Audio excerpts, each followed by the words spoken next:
BCB কি? BCB এর পূর্ণরূপ হলো ভ্যাকুয়াম সার্কিট ব্রেকার। বিসিবি কাকে বলে?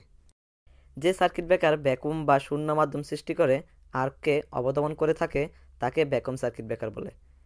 সাধারণত 11 বা 33 কেবি সাবস্টেশনের জন্য এই ব্রেকার ব্যবহার করা হয়। এই ব্রেকারের ভোল্টেজ রেটিং 3 থেকে 38 কেবি পর্যন্ত হয়। ভ্যাকুয়াম সার্কিট ব্রেকারের কার্যপদ্ধতি। ভ্যাকুয়াম সার্কিট ব্রেকার যে পাওয়ার সিস্টেমের অন্তর্ভুক্ত সেখানে ফল্ট দেখলে তা ইন্টারাপ্টার চেম্বারে পরিবাহীর পাত দুটি একে অপরের থেকে বিচ্ছিন্ন হয়ে যায়। বিচ্ছিন্ন হওয়ার সময় ধাতব অংশ হতে বাষ্প তৈরি হয়। এ বাষ্প হতে আর্ক সৃষ্টি হয়। যখন আর্ক সৃষ্টি হয় তখন ইলেকট্রনগুলো সরে গিয়ে পাতের দুই পাশে অবস্থান করে। আর এতে ডাইইলেকট্রিক ফিল্ড তৈরি হয়ে আর্ক প্রশমিত করে পুনরায় আগের জায়গায় ফিরে আসে।